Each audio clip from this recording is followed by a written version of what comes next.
I do think that we've had maybe more executive orders than CNN has viewers each night. So hello to our friends at CNN. This is the chainsaw for bureaucracy.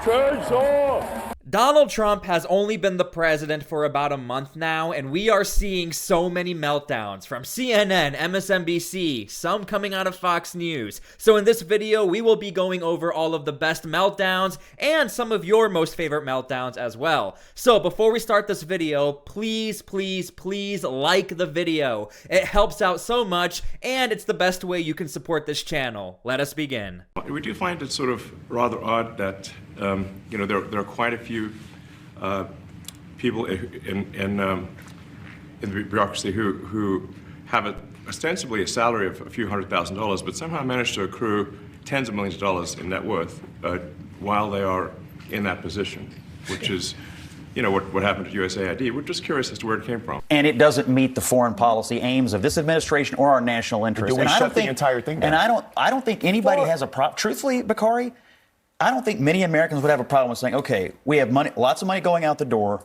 We need to identify what's going where. Is this helping us? Is this hurting us? And is this technically? I think that's exactly what people would expect that would be happening, except that's not what's happening. That's what I'm agreeing with. But that's what I'm agreeing with Scott with. Because what's happening is. Okay, I want to stop here real fast. I just want to point out, again, Donald Trump has only been the president for about 1 month now, but it seems like Elon and Donald Trump are in a competition for who can get the most negative press. If there's anyone the media can't stand right now, it's really Elon Musk and the Department of Government Efficiency. Well, he is a dick. And I think that he's also harming the American public in an enormous way. And what I think is really important, and what the American public want, is for us to bring actual weapons to this bar fight. This is an actual fight.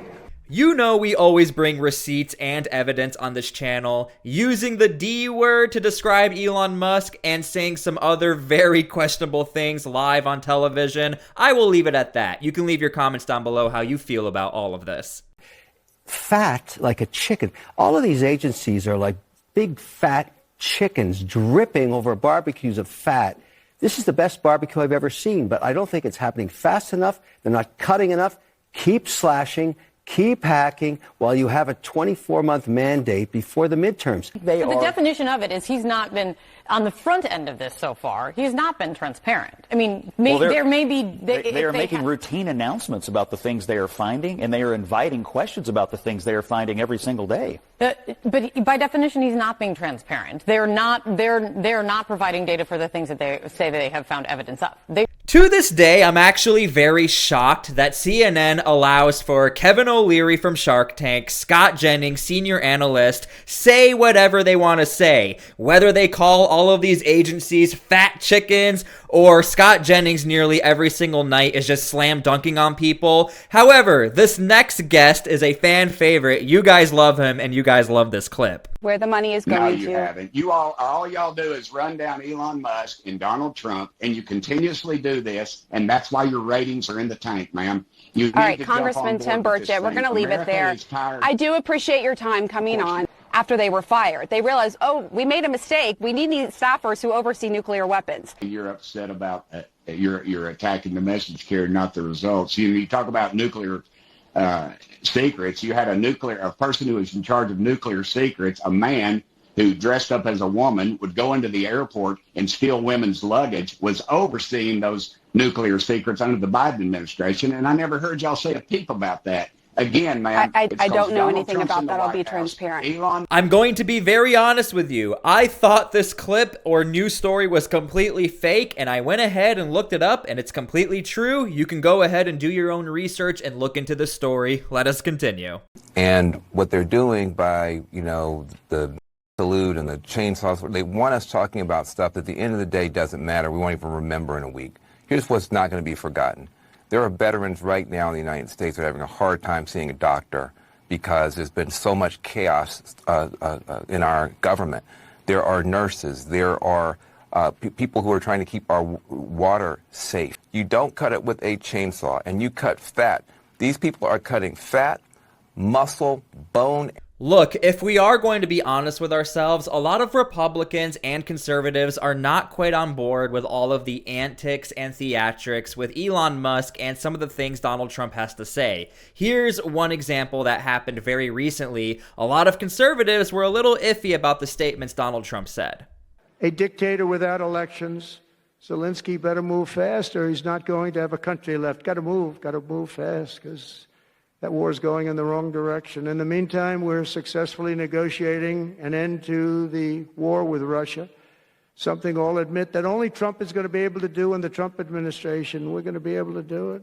Now, thankfully, Zelensky did verify that the first day of peace talks between the United States and Ukraine actually went very well and things are looking good. So at least we have that going for us. But again, this was sort of the first time we had a pretty big dip in the polling numbers and statistics as far as losing favorability for Donald Trump. A lot of conservatives did not like what Donald Trump had to say. On this channel, although I do have a bias, I really try to give you guys the full picture and all of the context. Not only have we never had a U.S. president with a mugshot, I'm not sure we've ever had a mugshot hanging outside of the Oval Office before, but that is where President Trump has placed his from when he was indicted in Fulton County, Georgia, for his efforts to overturn the election.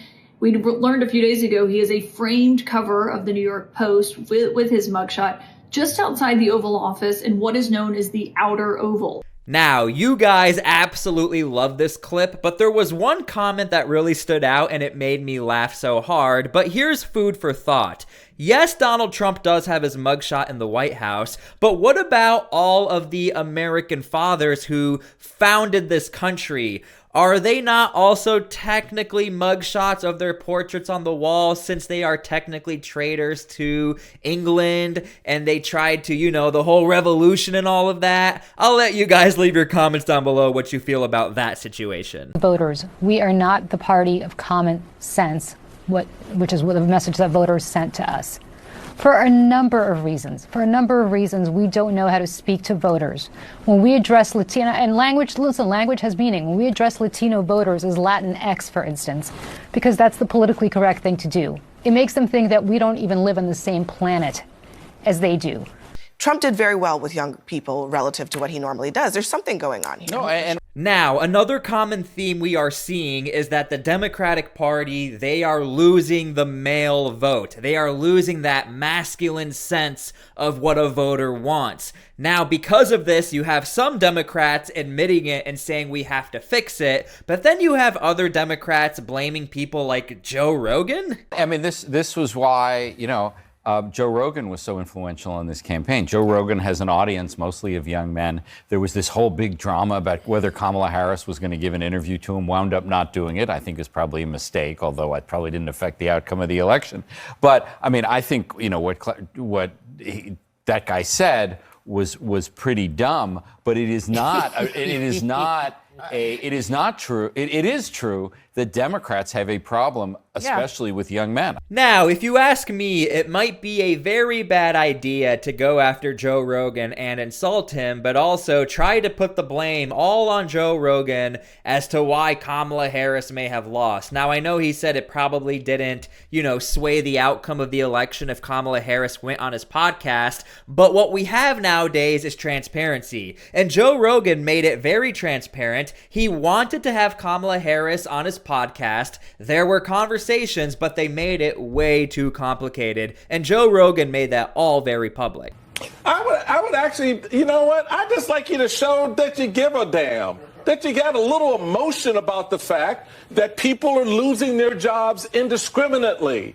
That this individual sitting down 1600 Pennsylvania Avenue has given absolute power to one man who brings his son into the Oval Office, whose son says to him, "You're not the president. You shouldn't be in that chair." Now, where did he get that from? He got it from his daddy. Elon Musk is clearly running the show, the wealthiest person in the world. Now, one thing I want to point out is that Bernie Sanders and Donald Trump were actually supposed to team up together and battle the credit card companies and form a policy that puts America first. A lot of people forget that. However, very recently it turns out that $20 billion has been funneled through Citibank to try and push, or not really try, it's been exposed that they were pushing more left-sided ideologies, and because of this, I think Donald Trump is going to be a little more weary of working with anybody who was super pro Joe Biden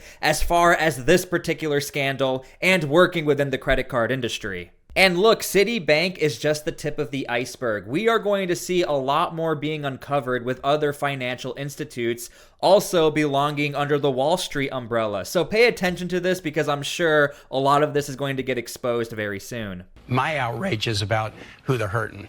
I don't care about the bromance. Who cares about the bromance? I don't like letting unelected officials, post. Yesterday, the DOGE guys post classified information on their website, and they had to realize, we didn't realize that agency was a classified agency. You shouldn't let people run rampage through offices that have classified information. And again, I view this in Virginia from the perspective of we're a veteran-heavy state. Now, a very common theme is that Democrats or left-leaning media, they will refer to Elon Musk as an unelected official. He is not allowed to do what he's doing. However, Scott Jennings from CNN points out, what about all of the judges? Those are unelected officials. Why is nobody getting mad at judges for trying to block the DOGE team to help out the taxpayers expose what is happening behind the scenes?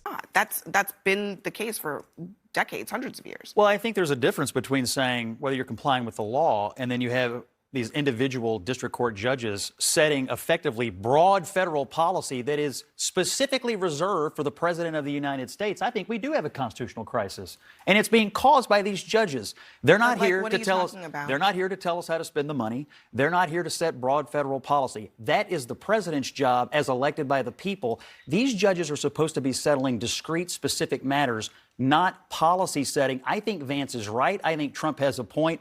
And these judges want nothing more to continue the lawfare against I don't think anybody's going to. And I do think it's important to note a lot of these judges did end up losing their cases in the sense of it's totally legal for the DOGE team and Elon Musk to have way more transparency and look into certain things of the government to expose to the public. Again, you have one side of the aisle saying this is illegal, the DOGE team is looking into classified information, we can't trust them. On the other side of the aisle, the majority of Americans actually, because look, the majority of Americans voted for Donald Trump, a lot of people are totally okay with the DOGE team seeing your tax returns, and they just want corruption exposed.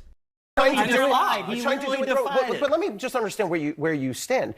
If a district court judge rules in a way that the president dislikes, should the president listen or should the president defy? If a district court judge tries to usurp the authority of the chief executive of this country, he should absolutely defy it. There's a difference between broad policy decisions and discrete disputes between parties. That's the difference. If I want a policy decided, I'll take it to the Supreme Court. What about checks and balances? Well, Scott, you're of a district court judge who elected them. What I can't get with is you talking in these bizarre, broad generalially. It's not bizarre. Every single one of these cases deals with a discrete issue. Okay, it deals with funding. It deals with with certain constitutionally or statutorily appointed roles. Every single one of these things is a distinct thing, and they're all being dealt with by different judges. But again, the main point under the Donald Trump reign of 1 month so far is that you have a lot of people who seem to be upset all of a sudden that unelected officials should not have this much power and should not be doing the work with what DOGE is doing. But then you have other people pointing out unelected officials, they are what makes this country run and also help form policies. One day, our children's children will read American history. And can you imagine our reading that James Madison or Thomas Jefferson tried to overthrow the government so they could stay in power? That's what we're looking at. We're looking at American history. All Republicans in the Senate voted tonight to advance the nomination of Tulsi Gabbard to be Director of National Intelligence. It's like saying that I could be a defensive lineman on the Philadelphia Eagles. Sure. It's 23 days in here, guys. 23 days. You're talking about 2.3 billion that was saved last year. These guys are saving 2.3 billion a day. Right, some of the details that have come out, like the $59 million spent on luxury hotels, it's actually not. You're talking about the FEMA money that was abused for migrants. Yeah. FEMA money for migrants. That's okay now. No, I'm not saying it's okay. I'm not saying it's okay. Don't put words in my mouth. So would you stop that? Would you stop that process? Don't be a dick. Again, with the D word coming from CNN, but I do want to point out the news cycle has been very, very fatiguing. It's been confusing. You've had a lot of meltdowns, and you've had a lot of people trying to keep up with what exactly is going on. Even for myself, as somebody who tracks this stuff 24/7 for you, I can tell you it's been very difficult to pick out appropriate news clips for you guys to get the full context and story. If you are still watching this video, leave your comments down below how you feel about this current news cycle. I don't even think we can keep track of all the things you all are doing. In fact, I don't even think the press can keep track of all they're doing. I mean, they talk about the shock and awe strategy. Seriously. So when you're looking at this list after list after list, what stands out to you? Well, speaking of the press, I do think that we've had maybe more executive orders than CNN has viewers each night. So hello to our friends at CNN. And to bring it full circle, if you are still watching this video, again, Donald Trump has only been the president for about a month now. I hope you guys enjoyed this video, and it's quite comical. Even JD Vance is pointing out, look, he knows there's a lot going on.